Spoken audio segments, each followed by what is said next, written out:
আসসালামু আলাইকুম প্রিয় শিক্ষার্থী বন্ধুরা, তোমরা সবাই কেমন আছো? আশা করছি আল্লাহর অশেষ রহমতে তোমরা সবাই অনেক ভালো আছো। আজকে আমরা ষষ্ঠ শ্রেণীর নতুন একটা বিষয় শুরু করব, সেটা হচ্ছে বীজগণিত। কিভাবে সহজে বীজগণিত বোঝা যায়, বীজগণিত যারা পারে না, যেহেতু তোমরা এটা নতুন শিখতেছো, সেটা কিভাবে শেখা যায়, এটার প্রত্যেকটা বিষয় খুঁটিনাটি আলোচনা করব। এই জন্য ক্লাসে শেষ পর্যন্ত থাকো। চলো আমরা বীজগণিত শিখি। দেখো, তোমাদের অনুশ্রেণীর 4.1-এই 1 নম্বরে বলছে যে বীজগণিতীয় রাশি দ্বারা কি বোঝায়। মানে এখানে একটা প্রথমে যে রাশিটা আছে সেটা হচ্ছে 9x। এটা দ্বারা কি বোঝায়? যেহেতু তোমরা নতুন একবার বীজগণিত বিষয়টা তোমরা নতুন পাচ্ছ, তোমরা আগের ক্লাসগুলোতে এই বিষয়গুলো করো নাই বা বুঝো নাই, এই জন্য আমি চেষ্টা করব তোমাদেরকে ছোট ছোটোভাবে আস্তে আস্তে সব কিছু বোঝানোর জন্য। এই জন্য আমার প্রত্যেকটা পর্ব তোমরা দেখবা। আমি বীজগণিতের উপর বেসিক একটা পর্ব ক্লাস নিয়েছি আগে, যেটার প্লেলিস্ট আছে, এবং আমি তোমাদের ডেসক্রিপশন বক্সে ওই প্লেলিস্টের লিঙ্কটা দিয়ে দিব। তোমরা যদি বুঝতে চাও ওই ক্লাসটা দেখে আসতে পারো, তাহলেও হবে। আমি এখানে তোমাদের একটু করে বুঝিয়ে দিচ্ছি। দেখো, বলছে কি বীজগণিত রাশি দ্বারা কি বোঝাই? 9x লিখছি। এখানে কি লিখছি আমি? 9x। তাহলে এটা একটা কি বীজগণিতিক রাশি। আচ্ছা, এটা বীজগণিতিক রাশি কি, আমি কিভাবে বুঝলাম এটা বীজগণিতিক রাশি? এই প্রশ্ন তোমাদের এখন আসতে পারে বা আসা উচিত। এই 9x-টা বীজগণিতিক রাশি বলতে সেটা বুঝতে হলে কিছু বেসিক জিনিস জানা দরকার। চলো আমরা বেসিক বিষয়টা আলোচনা করি। দেখো, এই যে 9টা কি, এটা একটা নাম্বার, আর এক্সটা কি, এক্সটা তো আমাকে বুঝতে হবে। আর বীজগণিত বিষয়টাকে যদি বীজগণিতের ডেফিনেশন তোমাদেরকে বলি, দেখো, যেখানে জানা মান থাকবে এবং অজানা মান থাকবে তাই বীজগণিত। দেখো, বিষয়টা আমি এখন রিলোড করা শিখি। দেখো কিভাবে, মনে করো বিষয়টা হচ্ছে এরকম।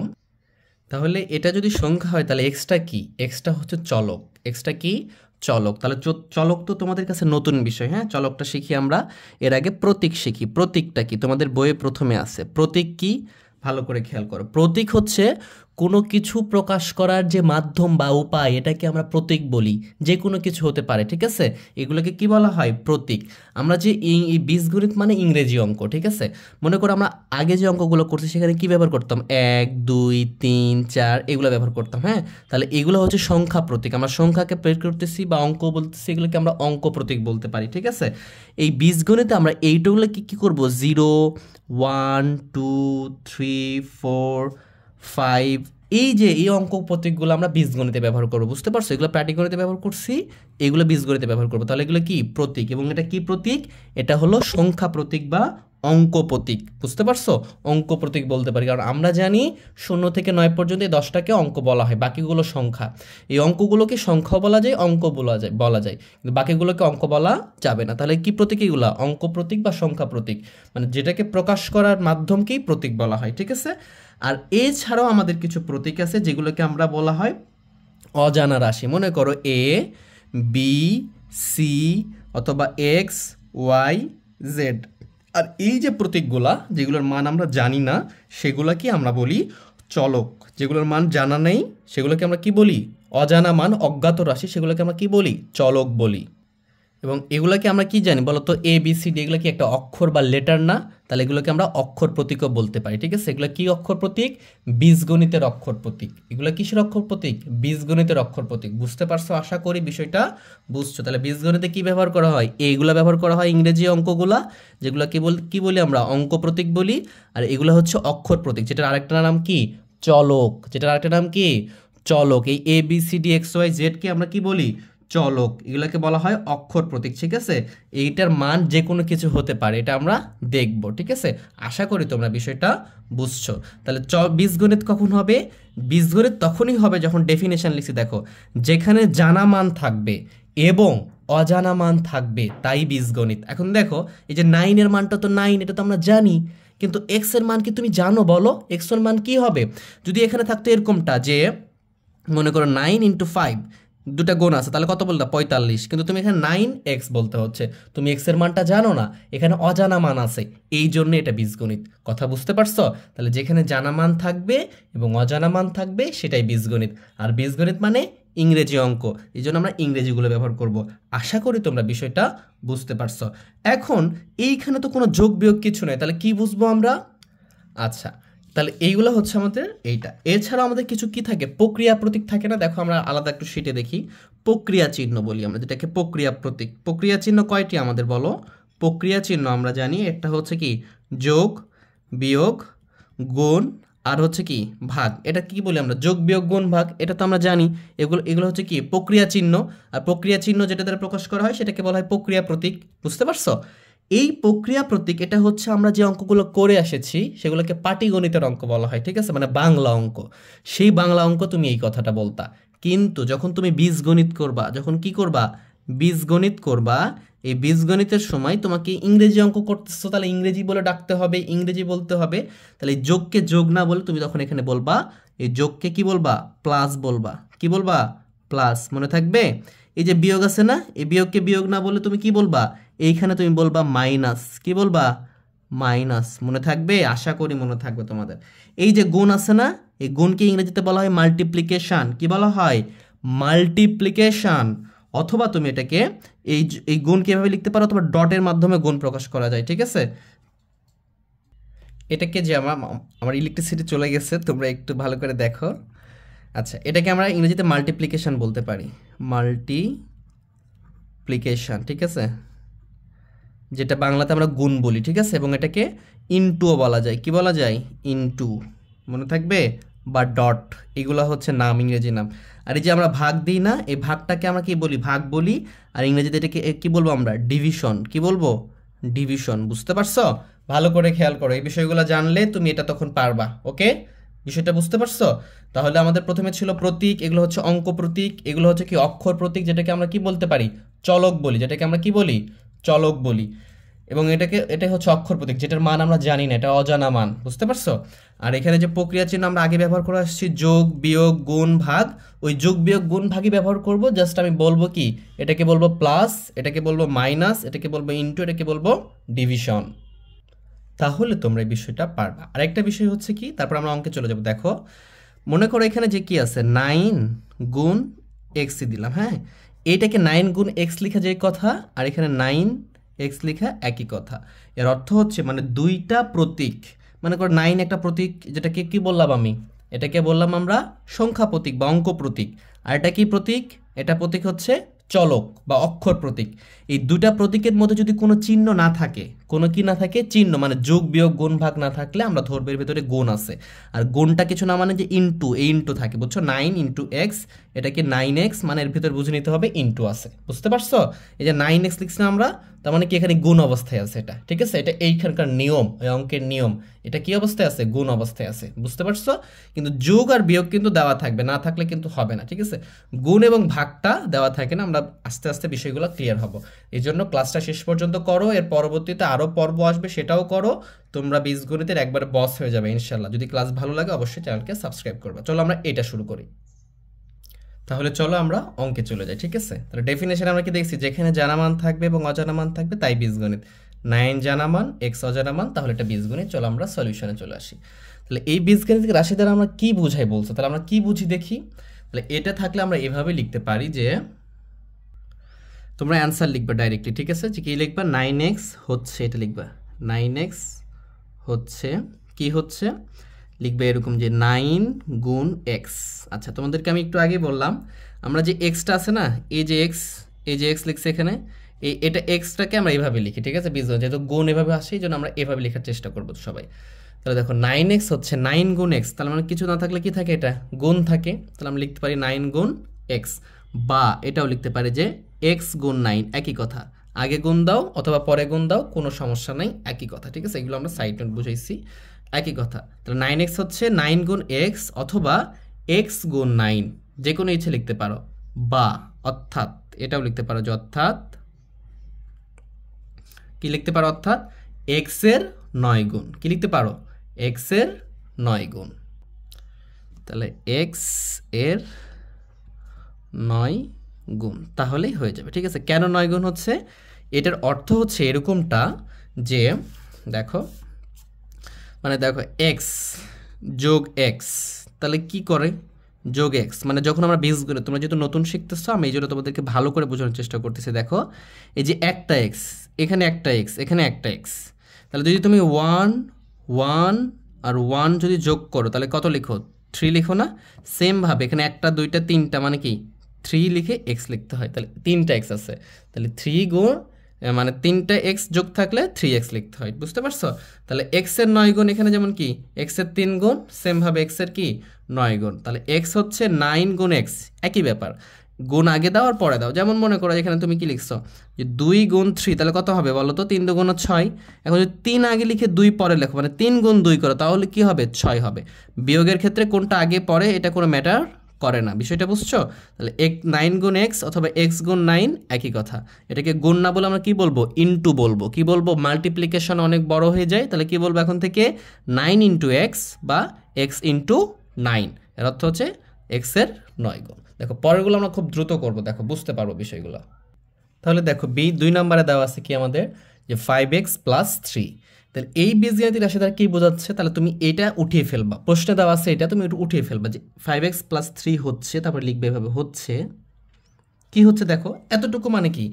আমি যে আগে করলাম কি x এর 9 গুণ, তাহলে এটা কি x এর 5 গুণ 5x। 5x মানে কি এতটুকু, কিন্তু 5 আর x কি আছে? গুণ অবস্থায় আছে, বুঝতে পারছো? তার সাথে যোগ আছে কি 3। তাহলে তুমি কি লিখবা? তুমি লিখবে এভাবে যে এটা হচ্ছে x এর 5 গুণ। তাহলে কি লিখবা? x এর 5 গুণের 5 গুণ, x এর কি লিখবা?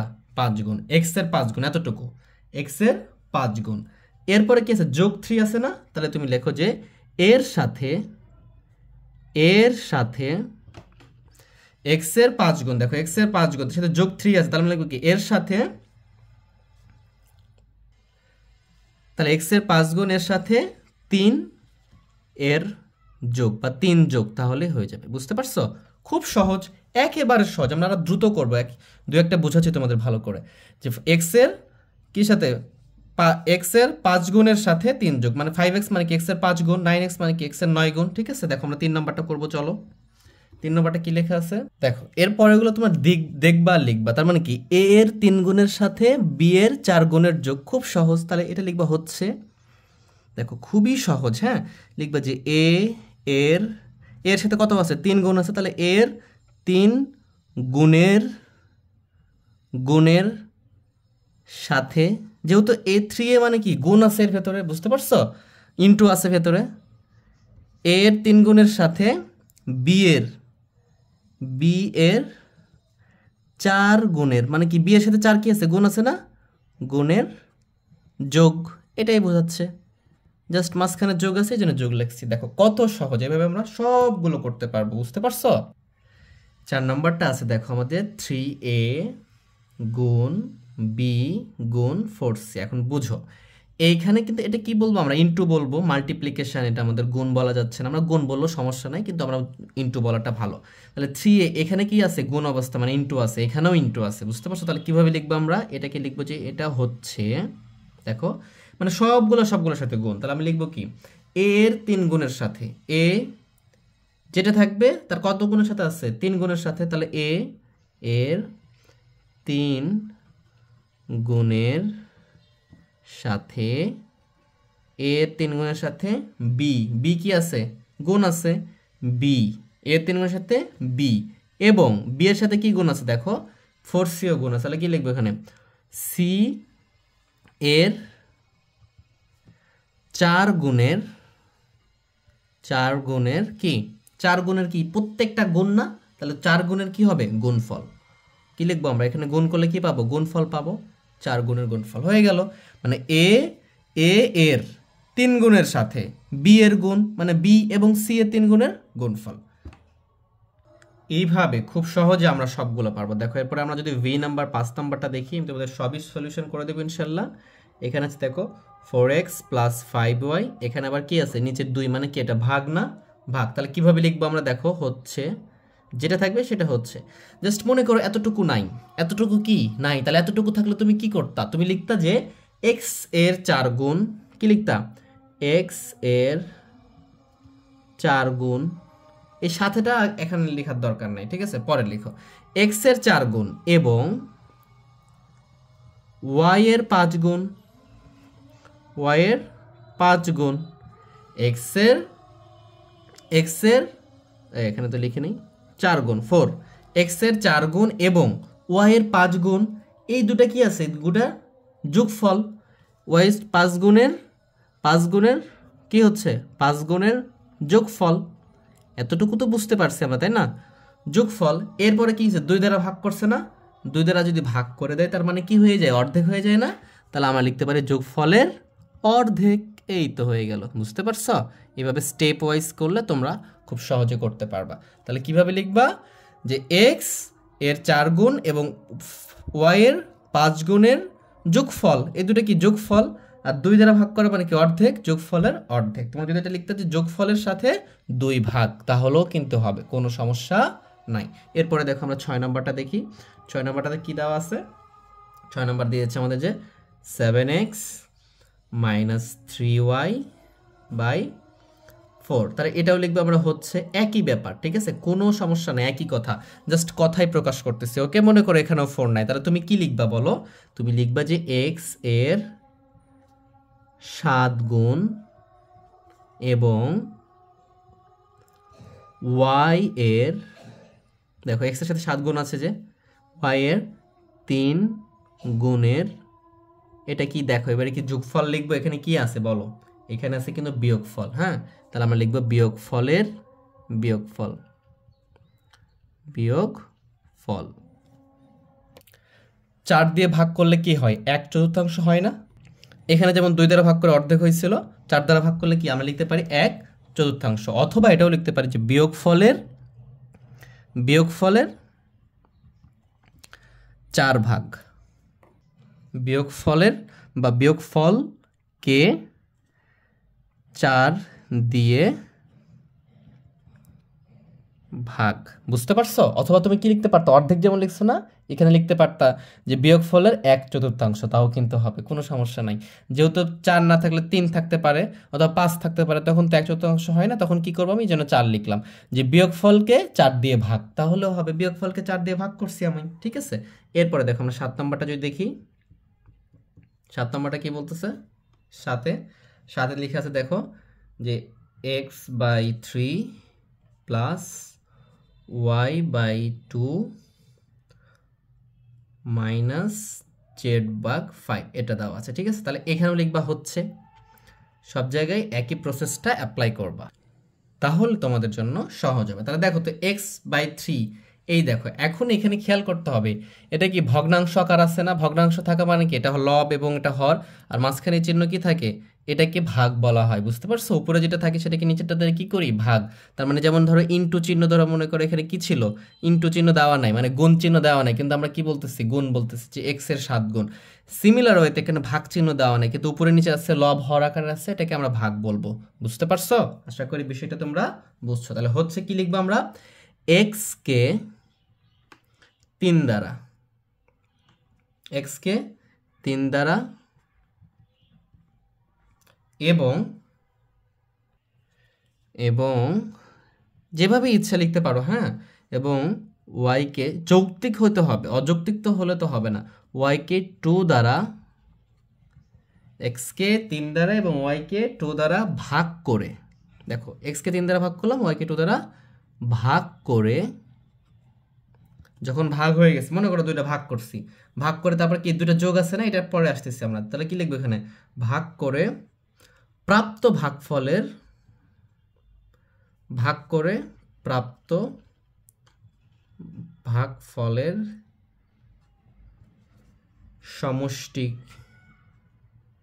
সমষ্টি থেকে, বুঝতে পারছো? দেখো সমষ্টি থেকে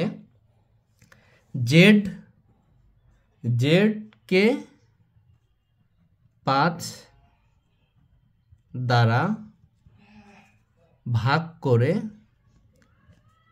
বিয়োগ, ভাগ করে কি বিয়োগ, এভাবে লিখতে হবে, আবার আরেকভাবে লিখলেও হবে, আমি ওটাও বলে দিচ্ছি। দেখো কি করলাম, এই x/3 দ্বারা ভাগ এবং y/2 দ্বারা ভাগ করছি, দেখো এটাকে এটা ভাগ করলাম, এটাকে ভাগ করলাম, তারপরে কি 2টা যোগ করছি, প্রাপ্ত ভাগফল, মানে ভাগফল যেটা হবে সেটা সমষ্টি থেকে এই z/5 ভাগ করার পরে কি করব আমরা, বিয়োগ করে। এই জন্য লিখছি যে ভাগ করে বিয়োগ করে।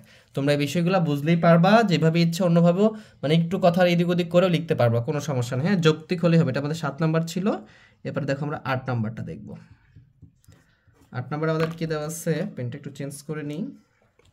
8 নম্বরে আমাদের দেওয়া আছে যে 2x minus 5y plus 7z। তাহলে এটা তো সহজ দেওয়া আছে, হচ্ছে, বুঝতে পারছো? দেখো এখানে বিয়োগ দেওয়া আছে, এখানে যোগ দেওয়া আছে। তাহলে আমরা কি লিখব? x এর দ্বিগুণ লিখতে পারো অথবা 2 গুণও লিখতে পারো। 2 গুণ x এর 2 গুণ থেকে y এর 5 গুণ কি? বিয়োগ। x এর 2 গুণ থেকে y এর 5 গুণ কি? বিয়োগ। তাহলে আমরা লিখব x এর দ্বিগুণ থেকে y এর 5 গুণ। দেখো x এর দ্বিগুণ থেকে y এর 5 গুণটা কি হয়েছে? y এর 5 গুণটা অবশ্যই দেখতে পাচ্ছি আমরা এখানে কি হয়েছে? বিয়োগ হয়েছে। তাহলে আমরা লিখব বিয়োগ করে, বিয়োগ করে দিলাম। তাহলে যখন বিয়োগ হয়ে গেল, যখন বিয়োগ হবে তার সাথে এটা কি করব? আমি যোগ করব। তাহলে লিখতে পারি যে বিয়োগ করে উক্ত বিয়োগফলের সাথে, বা শুধু বিয়োগফল লিখলেও হবে, উক্ত, তাহলে ভালো হয় উক্তটা লিখলে, বিয়োগ ফলের সাথে। দেখো এইটা বুঝতে হবে যে x এর 2 গুণের সাথে y এর 5 গুণের বিয়োগ, যদি এতটুকু থাকতো তাহলে বিয়োগ ফলের সাথে, যেহেতু এটা আবার কি আছে? যোগ আছে, তো এই জন্য আমরা লিখলাম বিয়োগ করে উক্ত বিয়োগ ফলের সাথে z এর 7 গুণের কি বলো তো? 7 গুণের কি? দেখো তো এই যে কি, এটা অবশ্যই যোগ। তাহলে উক্ত 7 গুণের যোগ বা 7 গুণ যোগ, এতটুকু লিখলেই হবে। ঠিক আছে, এইভাবে আমরা সবগুলো করতে পারবো। ওকে, দেখো আমরা শেষে আর দুইটা আছে, আমরা এইটাও করে ফেলি। 9 নাম্বারটা কি আছে? দেখো 9 নাম্বারটা আছে যে 2/3 ইন্টু এর সাথে আছে কি? x plus Y plus Z. চিহ্ন না থাকলে এখানে ইন্টু আছে, ব্র্যাকেট মানে ইন্টু আছে। তাহলে হচ্ছে লিখি, হচ্ছে। তাহলে কি হচ্ছে? এখান থেকে আমরা কি দেখতে পাচ্ছি? দেখতে পাচ্ছি যে x y z এর যোগফল। তাহলে লিখবো যে x y এবং z এর যোগফলের, দেখো যোগফলের, দেখো তো এটা কি যোগ আছে না? যোগ সাথে কি 2 গুণ 3 ভাগ। তাহলে এটা লিখতে পারি এভাবে যে x y z এর যোগফলের 2/3 গুণ করলে কি আসবে? 2/3। তাহলে 2, ভালো করে খেয়াল করো বানানটা, ঠিক আছে? এখানে একটা কি দিব আমরা? হাইফেন দিব, ঠিক আছে? কারণ দুইটা একই ওয়ার্ড। 2/3, 2/3। যদি 1/3 থাকতো তাহলে লিখলাম কি? 1/3। বুঝতে পারছো? এইভাবে আমরা এগুলো করব। এরপরে দেখো 10 নম্বর একটা আছে, তাহলে আমাদের 1 নম্বরটা শেষ হবে। এখানে কি লেখা আছে? এটা তো সবাই তোমরা পারবা, আমি তোমাদেরকে এটা হোমওয়ার্ক দিয়ে দিই। AC minus BX by 7। তোমরা এটা আমাকে কমেন্ট বক্সে জানাবা, এটা হোমওয়ার্কটা তোমাদের জন্য থাকলো, ঠিক আছে? খুবই সহজ, তোমরা এটা পারবা। বুঝতে পারছো? কি লিখবা? A ও C এর গুণফল থেকে B ও X এর গুণফলের বিয়োগের সাথে বিয়োগের কি? 7 ভাগ। এই তো হয়ে গেল। তাহলে এইভাবে আমরা সব অ্যান্সার করব, ঠিক আছে? এরপরে 2, 3 আস্তে আস্তে তোমরা বীজগণিতের বেসিক বিষয়গুলো বুঝতে পারবা। যদি ক্লাসটা কঠিন মনে হয় তাহলে আরেকবার দেখবা, দ্বিতীয়বারে দেখবা তোমাদের কাছে অনেক ইজি হয়ে গেছে। আর ক্লাসটা কেমন লাগতেছে আমাকে অবশ্যই তোমরা জানাও কমেন্ট বক্সে, তোমাদের কমেন্ট আমাকে অনুপ্রাণিত করে। আর যদি ভালো লেগে থাকে অবশ্যই লাইক করবা এবং সাবস্ক্রাইব করতে তো ভুলবাই না। বন্ধুদেরকে শেয়ার করে তাদেরকেও উপকৃত করবা, ঠিক আছে? তো আজকে এ পর্যন্তই। সবাই ভালো থেকো, সুস্থ থেকো, আর আমার জন্য দোয়া করো। আল্লাহ হাফেজ।